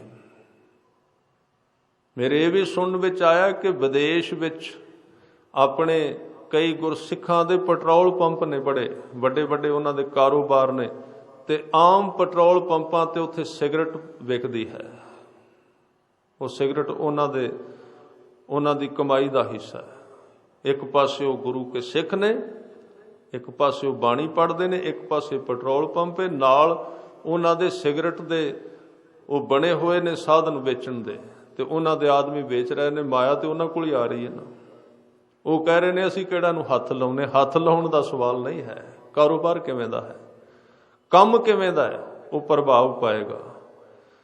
ਜੇ ਸ਼ੁੱਧ ਤਰੀਕੇ ਨਾਲ ਧਰਮ ਕਮਾਇਆ ਹੋਵੇ ਤੇ 1 ਮਹੀਨੇ ਬਾਅਦ ਖਬਰ ਦੇ ਦੇਗਾ ਗੁਰਬਾਣੀ ਕੀ ਹੈ, ਜੇ ਸ਼ੁੱਧ ਤਰੀਕੇ ਨਾਲ ਜੀਵਨ ਕਮਾਇਆ ਜਾਵੇ। ਇਹ ਨਹੀਂ ਵੀ ਕਈ ਸਾਲ ਹੋ ਗਿਆ ਅਸੀਂ ਕਹਿੰਦੇ ਹੁੰਦਾ ਕੁਝ ਨਹੀਂ। ਹੁੰਦਾ ਕਿਉਂ ਨਹੀਂ? ਮਨੁੱਖ ਕਰਦਾ ਹੀ ਕੁਝ ਨਹੀਂ। ਹੋਵੇਗਾ ਕਿਵੇਂ? ਹੋਵੇਗਾ ਕਿਵੇਂ? ਕਿਸੇ ਨੇ ਕਿਹਾ ਫੋਨ ਤੇ ਝੂਠ ਛੱਡਿਆ ਕੰਮ ਨਹੀਂ ਚੱਲਦਾ।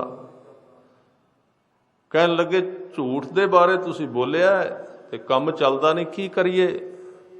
ਤੇ ਨਾਲ 15 ਮਿੰਟ ਪਹਿਲਾਂ ਇਹ ਵੀ ਦੱਸਿਆ ਇਹ ਵੀ ਦੁੱਖ ਹੈ, ਇਹ ਵੀ ਦੁੱਖ ਹੈ, ਇਹ ਵੀ ਦੁੱਖ ਹੈ। ਤੇ ਮੈਂ ਕਿਹਾ ਹੁਣ ਕਿਹੜਾ ਚੱਲਦਾ ਪਿਆ ਝੂਠ ਬੋਲ ਕੇ? ਜੇ ਚੱਲਦਾ ਹੁੰਦਾ ਤੇ ਦੁੱਖ ਨਾ ਹੁੰਦਾ। ਜੇ ਝੂਠ ਬੋਲਿਆ ਵੀ ਦੁੱਖ ਹੈ ਤੇ ਸੱਚ ਬੋਲਿਆ ਜੇ ਦੁੱਖ ਆਉਂਦਾ ਤੇ ਘੱਟੋ ਘੱਟ ਸੱਚ ਤੇ ਪੱਲੇ ਹੋਵੇ, ਇੱਕ ਚੀਜ਼ ਤਾਂ ਬਚ ਜਾਏ। ਇੱਧਰ ਝੂਠ ਵੀ ਬੋਲਿਆ ਤੇ ਦੁੱਖ ਵੀ ਨਾਲ ਹੀ ਹੈ। ਪਰ ਇਹ ਕੰਡੇ ਦੀ ਦਰਦ ਹੈ, ਸਿਰਫ ਥੋੜੀ ਜਿਹੀ ਦਰਦ। 1 ਵਾਰੀ ਹੁੰਦੀ, 2 ਵਾਰੀ, ਬਸ ਤੀਸਰੀ ਵਾਰੀ ਸਮਾਪਤ। ਫਿਰ ਸੱਚ ਦੀ ਤਾਕਤ ਇੰਨਾ ਸਟਰੋਂਗ ਸਿਸਟਮ ਹੈ ਉਹ ਜੀਵਨ ਦਾ। ਇਸ ਲਈ ਕਹਿੰਦੇ ਨੇ ਕੋਈ ਵਿਅਕਤੀ ਕਿਸੇ ਫਕੀਰ ਕੋਲ ਗਿਆ ਸੀ ਕਿ ਤੁਸੀਂ ਫਕੀਰੀ ਦੇ ਨਾਲ ਨਾਲ ਹਕੀਮੀ ਵੀ ਕਰਦੇ ਹੋ। ਹਕੀਮ ਵੀ ਉਹ ਕਹਿਣ ਲੱਗੇ ਹਾਂ। ਕਹਿੰਦੇ ਮੈਨੂੰ ਦੱਸੋ, ਮੇਰੇ 2 ਸਵਾਲ ਨੇ। ਦੁਨੀਆ ਵਿੱਚ ਤਾਕਤਵਰ ਹੋਣ ਲਈ ਕੀ ਖਾਈਦਾ ਹੈ? ਖੁਰਾਕ ਦੱਸੋ। ਕੋਈ ਹਕੀਮ ਕਮਜ਼ੋਰ ਹੋਣ ਲਈ ਕੀ ਖਾਈਦਾ ਹੈ? ਉਹਨੇ 2 ਸਵਾਲ ਕੀਤੇ। ਉਹ ਗਿਆ ਤੇ ਸੀ ਪੁੱਛਣ ਬਈ ਕੋਈ ਦੱਸੇਗਾ ਬਦਾਮ ਰੋਗਣ, ਕੋਈ ਹੋਰ, ਸਰੀਰ ਵਿੱਚ ਤਾਕਤ ਆ ਜਾਏਗੀ। ਕੀ ਖਾਈਏ ਤੇ ਤਾਕਤਵਰ ਹੋਈਏ? ਤੇ ਕਿਹੜੀ ਚੀਜ਼ ਖਾਧਿਆ ਬੰਦਾ ਕਮਜ਼ੋਰ ਪੈ ਜਾਂਦਾ ਹੈ? ਉਸ ਫਕੀਰ ਨੇ ਜਵਾਬ ਦਿੱਤਾ। ਕਹਿਣ ਲੱਗਾ ਸੱਚ ਸਭ ਤੋਂ ਵੱਡੀ ਖੁਰਾਕ ਹੈ ਸੰਸਾਰ ਦੀ। ਸਚਿਆਰ ਆਦਮੀ ਸਟਰੋਂਗ ਹੁੰਦਾ ਸਰੀਰਕ ਤੌਰ ਤੇ, ਉਹਨੂੰ ਚਿੰਤਾ ਹੀ ਨਹੀਂ, ਤੌਖਲਾ ਹੀ ਨਹੀਂ, ਜਵਾਬਦੇਹੀ ਨਹੀਂ ਹੈ, ਝੁਕੇਗਾ ਹੀ ਨਹੀਂ। ਉਹਦੇ ਤੋਂ ਮੌਤ ਵੀ ਜਵਾਬ ਨਹੀਂ ਮੰਗ ਸਕਦੀ। ਕੌਣ ਮੰਗੇਗਾ ਜਵਾਬ? ਸੱਚ ਤੇ ਤੁਰ ਰਿਹਾ। ਉਹਨੇ ਕਿਹਾ ਸਰੀਰ ਨੂੰ ਕਮਜ਼ੋਰ ਕਿਹੜੀ ਖੁਰਾਕ ਸਭ ਤੋਂ ਕਰਦੀ ਹੈ? ਉਹਨੇ ਕਿਹਾ ਝੂਠ ਦੀ ਖੁਰਾਕ ਸਭ ਤੋਂ ਜ਼ਿਆਦਾ ਕਮਜ਼ੋਰੀ ਲਿਆਉਂਦੀ ਸਰੀਰ ਵਿੱਚ। ਝੂਠਾ ਆਦਮੀ ਬਹੁਤ ਕਮਜ਼ੋਰ ਹੁੰਦਾ ਹੈ, ਭਾਵੇਂ ਕਿੰਨੀ ਤਾਕਤ ਹੈ ਉਹਦੇ ਸਰੀਰ ਵਿੱਚ। ਤੁਸੀਂ ਕਦੀ ਵੇਖਣਾ ਕੋਈ ਵਿਅਕਤੀ ਝੂਠਾ ਹੋਵੇ ਨਾ, ਕਿਤੇ ਆਏਗਾ, ਕਿਤੇ ਪੰਚਾਇਤ ਵਿੱਚ ਇਕੱਠਾ ਹੋਵੇਗਾ, ਉਹਦੇ ਸਰੀਰ ਦੇ ਅੰਗ ਢਿੱਲੇ ਹੋਣਗੇ, ਉਹਦਾ ਰੰਗ ਟੁੱਟਿਆ ਹੋਵੇਗਾ, ਕੰਬਦਾ ਹੋਵੇਗਾ ਅੰਦਰੋਂ, ਕਿਉਂਕਿ ਝੂਠ ਹੈ। ਸਰੀਰ ਦੀ ਤਾਕਤ ਥੋੜੀ ਕੰਮ ਦੇਗੀ। ਜਿਹੜਾ ਸਚਿਆਰ ਵਿਅਕਤੀ ਭਾਵੇਂ ਘੱਟ ਖੁਰਾਕ ਸੁੱਕੀ ਰੋਟੀ ਖਾਂਦਾ, ਉਹ ਤਾਕਤਵਰ ਹੋਵੇਗਾ। ਇਸ ਕਰਕੇ ਅਸੀਂ ਕਹਿੰਦੇ ਆ ਝੂਠ ਬੋਲਣ ਤੋਂ ਬਿਨਾਂ ਕੰਮ ਨਹੀਂ ਚੱਲਦਾ, ਤੇ ਝੂਠ ਬੋਲ ਕੇ ਕਿਹੜਾ ਸੁੱਖ ਮਿਲਿਆ ਹੈ। ਇਸ ਲਈ ਜੇ 10 ਸਾਲ ਝੂਠ ਬੋਲ ਕੇ ਵੇਖਿਆ ਨਾ, ਕੁਝ ਨਹੀਂ ਬਣਿਆ। 10 ਸਾਲ ਨਹੀਂ, ਚਲੋ 1 ਮਹੀਨਾ ਸੱਚ ਬੋਲ ਕੇ ਵੇਖੀਏ ਕਿਵੇਂ ਪਲਟਾ ਹੁੰਦਾ ਹੈ। ਉਹ ਜੀਵਨ ਕੁਝ ਵੱਖਰਾ ਤੇ ਉੱਚਾ ਹੈ। ਇਸ ਕਰਕੇ ਸਤਿਗੁਰੂ ਨੇ ਇਹ ਕਿਹਾ, ਜਿਵੇਂ ਸਧਨਾ ਜੀ ਦੀ ਗੱਲ ਕਰ ਰਿਹਾ ਸਾਂ, ਆਵਾਜ਼ ਅੰਦਰ ਦੀ। ਔਰ ਗੁਰੂ ਤੇਗ ਬਹਾਦਰ ਸਾਹਿਬ ਕਹਿੰਦੇ ਤੂੰ ਮੂਰਤ ਵੇਖਣੀ ਹੈ ਪਰਮਾਤਮਾ ਦੀ, ਹੋਰ ਕਿਤੇ ਨਹੀਂ ਮੂਰਤ, ਇਹਨਾਂ ਮਨੁੱਖਾਂ ਵਿੱਚ ਹੀ ਹੈ। ਇਹਨਾਂ ਵਿੱਚੋਂ ਲੱਭ, ਇਹਨਾਂ ਵਿੱਚੋਂ ਖੋਜ ਕਰ, ਇਹਨਾਂ ਵਿੱਚੋਂ ਲੱਭ। ਤੇ ਇਹਦੀ ਨਿਸ਼ਾਨੀ ਦੱਸੀ, ਜਿਸ ਮਨੁੱਖ ਨੂੰ ਦੁੱਖ ਦੁਖੀ ਨਹੀਂ ਕਰਦਾ ਤੇ ਸੁਖ ਸੁਖੀ ਨਹੀਂ ਕਰਦਾ, ਬੜੀ ਔਖੀ ਗੱਲ। ਉਹ ਵਿਅਕਤੀ ਹੈ ਪਰਮਾਤਮਾ ਦੀ ਮੂਰਤ। ਹੁਣ ਦੁੱਖ ਤੇ ਦੁਖੀ ਸਾਰਿਆਂ ਨੂੰ ਕਰਦਾ ਹੈ, ਸੁਖ ਵੀ ਸੁਖੀ ਕਰਦਾ ਹੈ। ਇਹ ਇੱਕ ਇਕੱਠਾ ਹਿਸਾਬ ਹੈ, ਜਿੰਨਾ ਸੁਖ ਸੁਖੀ ਕਰੇਗਾ ਉਹਨਾਂ ਦੁੱਖ ਦੁਖੀ ਕਰੇਗਾ। ਦੋਵੇਂ ਚੀਜ਼ਾਂ ਜੁੜੀਆਂ ਪਈਆਂ ਨੇ ਇਕੱਠੀਆਂ। ਜਿੰਨਾ ਸੁਖ ਸੁਖੀ ਕਰੇਗਾ ਉਹਨਾਂ ਦੁੱਖ ਦੁਖੀ ਕਰੇਗਾ। ਹੁਣ ਤੇ ਜਿਹੜੇ ਦਿਮਾਗ ਦੇ ਡਾਕਟਰ ਨੇ, ਮੈਡੀਕਲ ਵਾਲੇ ਨੇ, ਉਹ ਵੀ ਕਹਿੰਦੇ ਨੇ ਜੇ ਤੁਸੀਂ ਆਪਣੇ ਦਿਮਾਗ ਨੂੰ ਠੀਕ ਰੱਖਣਾ ਹੈ, ਖੁਸ਼ੀ ਵਿੱਚ ਜ਼ਿਆਦਾ ਖੁਸ਼ ਨਾ ਹੋਵੋ, ਗਮੀ ਵਿੱਚ ਬਸ ਉਹ ਦੂਸਰੀ ਗੱਲ ਨਹੀਂ ਕਹਿੰਦੇ। ਉਹ ਕਹਿੰਦੇ ਖੁਸ਼ੀ ਆਉਂਦੀ ਹੈ ਤੇ ਜ਼ਿਆਦਾ ਖੁਸ਼ ਨਾ ਹੋਵੋ। ਇਹ ਕਿੱਧਰ ਦੀ ਪ੍ਰਕਿਰਿਆ ਹੈ? ਕਿਉਂਕਿ ਇਹ ਇੱਕ ਸੱਚ ਹੈ। ਜਦੋਂ ਖੁਸ਼ੀ ਆਉਂਦੀ ਹੈ, ਜਿੰਨਾ ਅਸੀਂ ਖੁਸ਼ ਹੁੰਦੇ ਹਾਂ, ਜਦੋਂ ਗਮ ਆਉਂਦਾ ਹੈ ਓਨਾ ਜ਼ਿਆਦਾ ਗਮ ਉਹਦੇ ਤੇ ਅਸਰ ਕਰਦਾ ਹੈ, ਓਨਾ ਹੀ ਪ੍ਰਭਾਵ। ਉਹ ਕਹਿੰਦੇ ਨੇ ਜਦੋਂ ਤੁਹਾਡੀ ਕੋਈ ਵਡਿਆਈ ਕਰੇ ਤੇ ਵਡਿਆਈ ਨੂੰ ਘੱਟ ਮਹਿਸੂਸ ਕਰੋ, ਦੂਸਰੇ ਦਿਨ ਤੁਹਾਡੀ ਨਿੰਦਿਆ ਹੋਵੇਗੀ ਤੇ ਨਿੰਦਿਆ ਰੜਕੇਗੀ ਨਹੀਂ, ਦੁੱਖ ਨਹੀਂ ਦੇਗੀ। ਜੇ ਉਸਤਤ ਕੀਤੀ ਤੇ ਸਵਾਦ ਜ਼ਿਆਦਾ ਆਇਆ, ਨਿੰਦਿਆ ਕੀਤੀ ਤੇ ਉੱਥੇ ਫਿਰ ਦੁੱਖ ਵੀ ਜ਼ਿਆਦਾ ਆਵੇਗਾ। ਦੋਵੇਂ ਚੀਜ਼ਾਂ ਜੁੜੀਆਂ ਹੋਈਆਂ ਨੇ, ਇਕੱਠੀਆਂ, ਵੱਖਰੀਆਂ ਹੈ ਹੀ ਨਹੀਂ। ਦੋਵਾਂ ਨੂੰ ਇਕੱਠਿਆਂ ਕਰ ਦਿੱਤਾ। ਕੌਣ ਹੈ ਪਰਮਾਤਮਾ ਦੀ ਮੂਰਤ? ਕੌਣ ਹੈ ਬ੍ਰਹਮ ਗਿਆਨੀ? ਗੁਰੂ ਤੇਗ ਬਹਾਦਰ ਸਾਹਿਬ ਉਹਦੀ ਅੰਦਰ ਦੀ ਦਸ਼ਾ, ਅੰਦਰ ਦੀ ਮੂਰਤੀ, ਤਸਵੀਰ ਦਾ ਵਰਣਨ ਕਰਦੇ ਹੋਏ ਇਹ ਬਚਨ ਕਹਿੰਦੇ, ਸੁਖ ਦੁੱਖ ਜਿਹੇ ਪਰਸੈ ਨਹੀਂ। ਪਰਸਨ ਦਾ ਮਤਲਬ ਹੈ ਛੂਹਣਾ। ਉਹਦੇ ਅੰਦਰ ਦੁੱਖ ਨਹੀਂ ਜਾਂਦਾ। ਦੁੱਖ ਆਉਂਦਾ ਜ਼ਰੂਰ ਹੈ, ਜਿਵੇਂ ਕਿ ਸਾਧ ਸੰਗਤ ਗਰਮੀ ਪੈਂਦੀ, ਪਰ ਉਹਨਾਂ ਤੇ ਨਹੀਂ ਅਸਰ ਕਰਦੀ ਜਿਹੜੇ ਛਤਰੀ ਥੱਲੇ ਰਹਿੰਦੇ ਨੇ। ਗਰਮੀ ਪੈ ਰਹੀ ਹੈ, ਪਰਸ ਦੀ ਨਹੀਂ। ਪਰਸ ਦੀ ਤਾਂ ਨਹੀਂ ਕਿਉਂਕਿ ਉਹਨਾਂ ਕੋਲ ਸਾਧਨ ਹੈ। ਜਿਨ੍ਹਾਂ ਦੇ ਅੰਦਰ ਨਾਮ ਦਾ ਕਵਚ, ਨਾਮ ਦੀ ਦਾਤ ਹੈ, ਚੌਗਿਰਦ ਹਮਾਰਾ ਰਾਮ ਕਾਰ ਦੁੱਖ ਲਗੈ ਨਾ ਭਾਈ। ਕਹਿਣ ਲੱਗੇ ਉਹ ਸੁਖ ਤੇ ਦੁੱਖ ਜੇ ਪਰਸੈ ਨਹੀਂ। ਕਹਿੰਦੇ ਲੋਭ ਮੋਹ ਅਭਿਮਾਨ, ਜਿਹਦੇ ਵਿੱਚ ਲੋਭ ਵੀ ਨਹੀਂ ਹੈ, ਲੋਭ ਜਿਹਦੇ ਉੱਤੇ ਪ੍ਰਭਾਵ ਨਹੀਂ ਪਾਉਂਦਾ। ਮੋਹ ਦਾ ਅਰਥ ਹੈ ਪਕੜ, ਉਹ ਕਿਸੇ ਚੀਜ਼ ਨਾਲ ਬੱਝਾ ਹੋਇਆ ਨਹੀਂ ਹੈ। ਸੰਸਾਰ ਤੋਂ ਉੱਚਾ ਹੈ, ਬੱਝਾ ਨਹੀਂ ਹੋਇਆ। ਮੋਹ ਪਕੜ ਤੋਂ ਉੱਚਾ ਹੈ, ਚੀਜ਼ਾਂ ਦੇ ਵਿੱਚ ਰਹਿੰਦਾ ਹੈ। ਕੋਈ ਚੀਜ਼ ਗਵਾਚ ਜਾਏ, ਟੁੱਟ ਜਾਏ, 1 ਰੁਪਈਆ ਗਵਾਚ ਜਾਏ ਬੰਦੇ ਦਾ, ਵੇਖੋ ਘਰ ਦਾ ਸਾਰਾ ਸਮਾਨ ਚੁੱਕ ਕੇ ਬਾਹਰ ਸਿੱਟ ਦੇਗਾ, ਲੱਭਦਾ ਫਿਰੇਗਾ। ਇੰਨਾ ਉਹਦੇ ਵਿੱਚ ਵਿਚਲਿਤ ਹੋ ਗਿਆ। ਇਹਦਾ ਕੀ ਮਤਲਬ ਹੈ? ਇਹ ਪਦਾਰਥ ਵਿੱਚ ਇਹਦੀ ਬੁੱਧੀ ਚੰਬੜ ਗਈ ਬਹੁਤੀ। ਇੱਕ ਛੋਟੀ ਜਿਹੀ ਚੀਜ਼ ਵਾਸਤੇ ਇੰਨਾ ਉਪਦਰਵ ਕਰ ਦਿੱਤਾ, ਥੋੜਾ ਜਿਹਾ ਨੁਕਸਾਨ ਹੋ ਗਿਆ ਤੇ ਭੁਚਾਲ ਆ ਗਿਆ ਜ਼ਿੰਦਗੀ ਵਿੱਚ। ਇਹਦਾ ਭਾਵ ਕੀ ਹੈ? ਇਹ ਬੰਦਾ ਪਦਾਰਥ ਦੇ ਗਹਿਰੇ ਤਲ ਵਿੱਚ ਫਸਿਆ ਹੋਇਆ ਹੈ। ਉਹ ਗਵਾਚਿਆ ਤੇ ਇਹ ਵੀ ਗਵਾਚ ਗਿਆ, ਦੋਵੇਂ ਜੁੜੇ ਹੋਏ ਨੇ। ਜਿੱਥੇ ਜਾ ਕੇ ਸਤਿਗੁਰੂ ਕਹਿੰਦੇ ਸੁਖ ਆਉਣਾ, ਆਨੰਦ ਜਿਹਨੂੰ ਕਿਹਾ ਹੈ, ਉਹ ਆਨੰਦ ਆਉਣਾ। ਇਹਨਾਂ ਚੀਜ਼ਾਂ ਤੋਂ ਉੱਚੇ ਜਾ ਕੇ ਅੱਜ ਤੱਕ ਕੋਈ ਵੀ ਇਹਨਾਂ ਵਿੱਚ ਸੁਖੀ ਨਹੀਂ ਹੋਇਆ। ਜਿਹੜੇ ਇਹਦੇ ਤੋਂ ਪਾਰ ਚਲੇ ਗਏ, ਦੁੱਖ ਤੋਂ, ਸੁਖ ਤੋਂ, ਲੋਭ ਤੋਂ, ਮੋਹ ਤੋਂ ਤੇ ਅਭਿਮਾਨ ਤੋਂ। ਅਭਿਮਾਨ ਕਾਹਦਾ ਹੈ? ਹੰਕਾਰ ਸਭ ਤੋਂ ਵੱਡਾ ਦੁੱਖ ਹੈ। ਹੰਕਾਰ ਸਭ ਤੋਂ ਵੱਡਾ ਦੁੱਖ ਹੈ। ਆਦਮੀ ਆਪਣੇ ਸਟੇਟਸ ਵਾਸਤੇ ਕਿੰਨਾ ਚਿੰਤਿਤ ਰਹਿੰਦਾ ਹੈ, ਉਹਦਾ ਦੁੱਖ ਹੈ। ਇਹ ਸਾਰੀਆਂ ਚੀਜ਼ਾਂ ਜਿਸ ਮਨੁੱਖ ਵਿੱਚ ਨਹੀਂ, ਗੁਰੂ ਤੇਗ ਬਹਾਦਰ ਸਾਹਿਬ ਕਹਿੰਦੇ, ਕਹੋ ਨਾਨਕ ਸੁਨ ਰੇ ਮਨਾ ਸੋ ਮੂਰਤ ਭਗਵਾਨ। ਉਹਨੂੰ ਮਨੁੱਖ ਨਾ ਸਮਝੀ, ਉਹ ਤੇ ਰੱਬ ਦੀ ਤਸਵੀਰ ਹੈ। ਉਹ ਮਨੁੱਖ ਇਸ ਧਰਤੀ ਤੇ ਰਹਿੰਦੇ ਨੇ, ਜਿਨ੍ਹਾਂ ਨੂੰ ਗੁਰੂ ਅਰਜਨ ਦੇਵ ਪਾਤਸ਼ਾਹ ਕਹਿੰਦੇ, ਬ੍ਰਹਮ ਗਿਆਨੀ ਸਦਾ ਸਮਦਰਸੀ। ਬ੍ਰਹਮ ਗਿਆਨੀ ਕੀ ਦ੍ਰਿਸ਼ਟ ਅੰਮ੍ਰਿਤ ਬਰਸੀ। ਸਮਦਰਸੀ, ਦੁਸ਼ਮਣ ਨੂੰ ਵੀ ਉਸੇ ਤਰ੍ਹਾਂ, ਮਿੱਤਰ ਨੂੰ ਵੀ ਉਸੇ ਤਰ੍ਹਾਂ, ਕੋਈ ਵਿਤਰੇਕ ਨਹੀਂ। ਇਹਨੂੰ ਕਹਿੰਦੇ ਨੇ ਬ੍ਰਹਮ ਗਿਆਨੀ ਦੀ ਅੱਖ ਇੱਕ ਹੋ ਜਾਂਦੀ ਏ, ਸਦਾ ਨਿਹਾਰੈ ਇੱਕੋ ਨੇਤਰੇ। ਇੱਕ ਅੱਖ ਵਾਲਾ ਬੰਦਾ ਇੱਕੋ ਅੱਖ ਨਾਲ ਵੇਖਦਾ, ਕੋਈ ਫਰਕ ਨਹੀਂ ਆਪਣੇ ਦੀ, ਮਾੜੇ ਦੀ, ਚੰਗੇ ਦੀ ਗੱਲ। ਜਿੱਥੇ ਜਾ ਕੇ ਗੁਰੂ ਅਰਜਨ ਦੇਵ ਪਾਤਸ਼ਾਹ ਕਹਿੰਦੇ, ਪ੍ਰਭ ਕੀ ਆਗਿਆ ਆਤਮ ਹੇਤਾਵੈ, ਜੀਵਨ ਮੁਕਤ ਸੋ ਕਹਾਵੈ। तैसा हरख तैसा उस सोग, सदा आनंद तै नहीं वियोग। तैसा स्वर्ण तैसी उस माटी, तैसा अमृत तैसी बिख खाटी। ਵੇਖੋ ਜ਼ਹਿਰ ਦਿੱਤੀ ਮੀਰਾ ਨੂੰ, ਪੀ ਗਈ, ਮੌਤ ਨਾ ਹੋਈ। ਸਾਰੇ ਹੈਰਾਨ ਹੋ ਗਏ। ਧਿਆਨ ਦੇਣਾ, ਜ਼ਹਿਰ ਦਾ ਪਿਆਲਾ ਦੇ ਦਿੱਤਾ ਗਿਆ। ਮੀਰਾ ਸੀ ਕ੍ਰਿਸ਼ਨ ਦੇ ਪ੍ਰੇਮ ਦੇ ਵਿੱਚ ਰਹੀ ਹੈ, ਭਗਵਾਨ ਸਮਝ ਲਿਆ। ਪਰਿਵਾਰ ਵਿੱਚ ਹਲਚਲ ਮਚ ਗਈ, ਜ਼ਹਿਰ ਦੇ ਦਿੱਤੀ ਗਈ। ਜਦੋਂ ਜ਼ਹਿਰ ਦਿੱਤੀ ਤੇ ਮੀਰਾ ਵੀ ਸਾਰੇ ਹੈਰਾਨ ਹੋ ਗਏ, ਮੌਤ ਕਿਉਂ ਨਹੀਂ ਆਈ?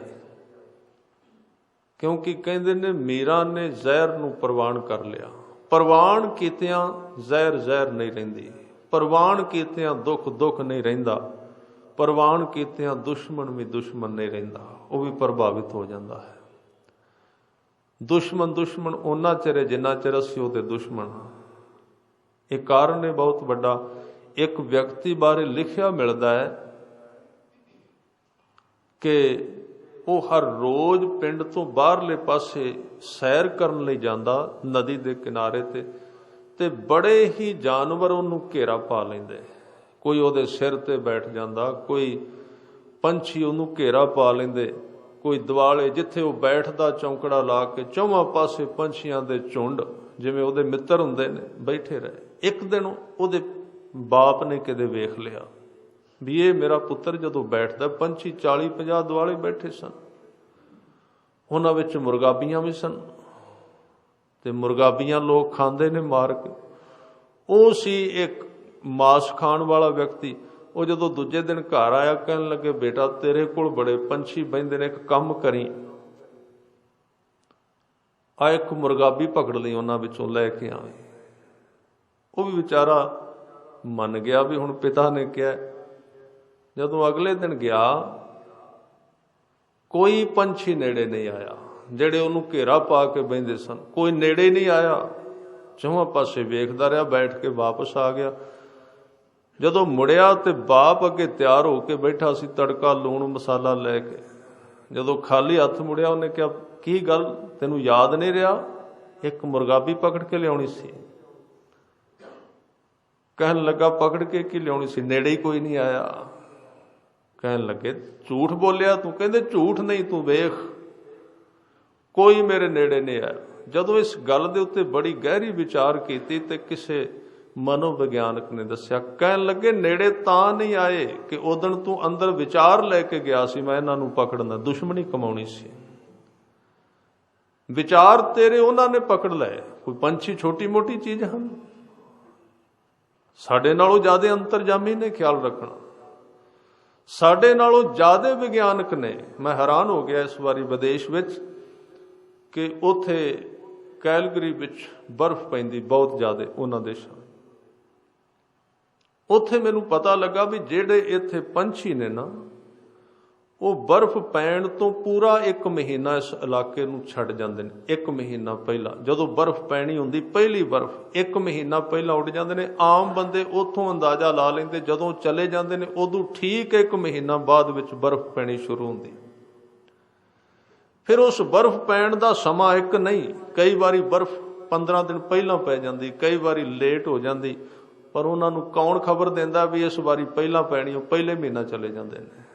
ਜੇ ਲੇਟ ਪੈਣੀ ਹੈ ਬਰਫ਼ ਤੇ ਲੇਟ ਜਾਂਦੇ ਨੇ। ਕੌਣ ਦੱਸਦਾ ਹੈ? ਕੋਈ ਯੰਤਰ ਉਹਨਾਂ ਦੇ ਵਿੱਚ ਜੋ ਉਹਨਾਂ ਨੂੰ ਖਬਰ ਦੇ ਜਾਂਦਾ ਹੈ। ਕੋਈ ਉਹਨਾਂ ਦੇ ਵਿੱਚ ਜੋ ਉਹਨਾਂ ਦੀ ਤਾਰ ਕਿਤੇ ਜੁੜੀ ਹੋਈ, ਬਸ ਬੰਦੇ ਕੋਲ ਹੀ ਨਹੀਂ ਉਹ ਤਾਰ, ਬਾਕੀ ਸਾਰਿਆਂ ਕੋਲ ਹੈ। ਇਹ ਬੇਤਾਲਾ, ਇਹਨੂੰ ਕੋਈ ਪਤਾ ਨਹੀਂ ਹੈ। ਇਸ ਕਰਕੇ ਇੱਥੇ ਕੀ ਵਾਪਰਦਾ ਹੈ, ਅਸੀਂ ਜੋ ਕੁਝ ਸੋਚਦੇ ਹਾਂ ਉਹਦਾ ਵਿਪਰੀਤ ਵਾਪਰ ਜਾਂਦਾ। ਉਹ ਹੀ ਬਾਹਰੋਂ ਆਉਂਦਾ ਜੋ ਅਸੀਂ ਅੰਦਰੋਂ ਬਾਹਰ ਕੱਢਦੇ ਹਾਂ। ਇਸ ਕਰਕੇ ਕਿਸੇ ਨੇ ਕਿਹਾ ਤੂੰ ਆਪ, ਕਿਸੇ ਨੇ ਕੀ ਕਹਿਣਾ, ਗੁਰੂ ਗ੍ਰੰਥ ਸਾਹਿਬ ਜੀ ਨੇ ਕਿਹਾ, ਬਾਬਾ ਫਰੀਦ ਜੀ ਨੇ ਕਿਹਾ, ਆਪ ਸਵਾਰ ਹੈ ਮੈਂ ਮਿਲਿਆ ਸੁਖ ਹੋਏ, ਜੇ ਤੂੰ ਮੇਰਾ ਹੋਏ ਰਹੇ ਸਭ ਜਗ ਤੇਰਾ ਹੋਏ। ਇੱਥੋਂ ਕਹਿੰਦੇ ਕਿ ਉਹ ਪਰਮਾਤਮਾ ਦੀ ਹੀ ਮੂਰਤ ਹੈ। ਕਹੋ ਨਾਨਕ ਸੁਣ ਰੇ ਮਨਾ, ਸੋ ਮੂਰਤ ਭਗਵਾਨ होर लक्षण दसे ने ब्रह्म ज्ञानी दे। सैब कहंदे उस्तत निंदिया नाहे जेह कंचन लोह समान। ओदी कोई उस्तत करे ਤਾਂ ਉਹ ਵੀ ਉਸੇ ਤਰ੍ਹਾਂ ਦਾ ਲੱਗਦਾ, ਜੇ ਨਿੰਦਿਆ ਕਰੇ ਤਾਂ ਵੀ ਬਰਾਬਰ ਲੱਗਦਾ। ਜੇ ਸਾਹਮਣੇ ਜਾ ਰਿਹਾ ਹੈ ਤੇ ਸੋਨਾ ਡਿੱਗਿਆ ਤਾਂ ਵੀ ਉਸੇ ਤਰ੍ਹਾਂ, ਜੇ ਲੋਹਾ ਹੈ ਤੇ ਤਾਂ ਵੀ ਉਸੇ ਤਰ੍ਹਾਂ, ਇੱਕੋ ਜਿਹੀ ਨਜ਼ਰ ਕਿਵੇਂ ਲੱਗੇਗਾ? ਇੱਥੇ ਸੋਨੇ ਤੇ ਲੋਹੇ ਦਾ ਫਰਕ ਇੱਕੋ ਜਿਹਾ ਹੋ ਜਾਏ। ਸਾਧ ਸੰਗਤ, ਇਹ ਸੁਭਾਅ ਗੁਰੂ ਕਿਰਪਾ ਕਰੇ ਤਾਂ ਹੀ ਪ੍ਰਾਪਤ ਹੁੰਦਾ। ਸਾਰੀਆਂ ਚੀਜ਼ਾਂ ਇੱਕੋ ਜਿਹੀਆਂ ਦਿਸਣ। फिर कहंदे कहो नानक सुन रे मना मुक्त ताहे तै जान। गुरु तेग बहादुर साहब कहंदे ने हे मन तू सुन चंगी तरह, वो मनुख मुक्त है, खलास है, खुला है, आजाद है, कोई दुख नहीं। इस तरह के अमोलक वचन गुरु तेग बहादुर साहब जी वरत रहे ने। आओ एक पंक्ति पढ़ के समाप्ति करिए। सारिਆਂ ने कृपा करनी। गुरबाणी इस जग में चानण, गुरबाणी इस जग में चानण, गुरबाणी